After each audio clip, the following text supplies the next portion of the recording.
What's good, everybody? It's your boy, O'Shea Duke Jackson, back at it again with another episode of The Celebrity Junk. Many of us know about the legendary Regina King. She's such a wonderful, talented actress, you know, especially in films like Poetic Justice and things like that. Just so talented. I mean, Boys in the Hood, Ray, she acted her ass off in that. She's just so talented. Just great. I mean, I really love her work. And she only had one son. And we all know her son's name was Ian. And Ian was, from what I understand, Alexander, an upcoming singer, an upcoming artist. And it seems that he really wanted to be an artist. He really enjoyed spending time with his mother. But for whatever reason, he took his own life. Okay. Now, I know that YouTube doesn't like to talk about these things. And it's kind of hard to monetize it here. But I recently have experienced the death of Kim the Comic here in Uganda. And I came back as fast as I could. I'm still here now. And it was just almost less than a month ago that I got the call. He was also 26 years old. Now, it wasn't a suicide, but it was an accidental death. But nonetheless, when young people like this die, it's, you know, for those who've experienced it, you always kind of figure out, like, what is it that I could have done?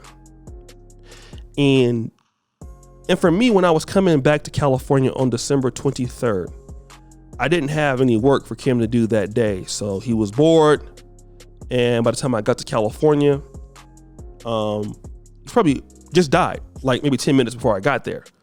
And he was telling Jonita that, you know, well, O'Shea didn't send me any videos to edit today, so I'm going to just go out there and I'm going to, you know, do what I got to do and hang out, and I'll be back soon. Obviously, he never came back.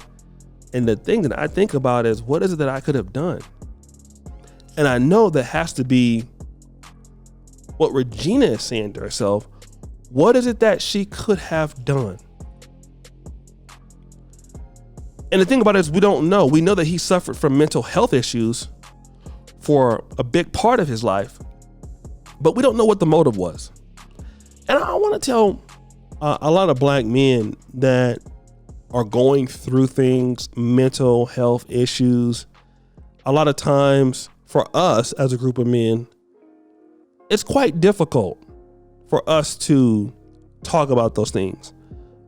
People typically don't want to hear it, or at least we think that they don't. People are kind of apathetic to how black men are doing, apathetic to what's going on with the African-American male, because as a black man, you're supposed to pretty much deal with things.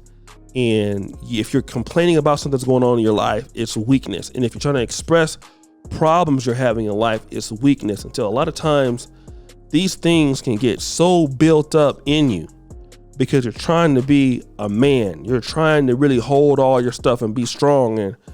And when those problems come about and it's just too much, some people handle things differently. Some people go through moments where they feel like no matter what they have in the world, no matter if they love their mother, no matter if they love people, they don't even think about a lot of times how other people feel. They just feel like, I just don't want to live. And that's typically what happens. And unfortunately, as a young man with 26 with a lot of years to go in his life, he felt like it wasn't worth living. I want to talk about this, guys, because there are sometimes people want to give up on something. Maybe it's sometimes it's your life. Maybe sometimes it's a project. But you have to realize that if you believe in God, if you believe that you are special, there were other sperm that made it, but that were there, but you made it anyway. You got to believe that. You got to believe that you're here for a reason. You got to believe that you need to live your life to the fullest. And you got to believe that if don't nobody care about you, which they do, at the most, you got to care about you. And that's what you have to do. Take advantage of the resources, especially living in America. There's hotlines. There's psychotherapists. Now, I know with COVID coming around, it's so hard to get the help that a lot of black people need, a lot of black men need right now. I know it's really, really, really, really hard to get the help that you need. But try to keep on hanging on in there. My grandma used to always tell me, keep on keeping on. I would tell her about my problems. I would tell her about what I was doing. I'd tell her I was having issues. She said, son, keep on keeping on. Keep on keeping on. Okay? And that's all I will tell you. Keep on keeping on. Things can get better for you as long as you believe that they can. And we need more black men being more sympathetic to each other's needs. We have to do that. You know, as black men, we have to do that. We have to really take into consideration how we feel about other black men and their needs. Because a lot of times black men don't have nobody to talk to. That's why I always tell brothers, you know, we have to really, when we see brothers in the street, we need to, you know, at least acknowledge them, say hello to them, because you don't know what a brother's going through. And a lot of our men are walking around like don't nobody love them, don't nobody care about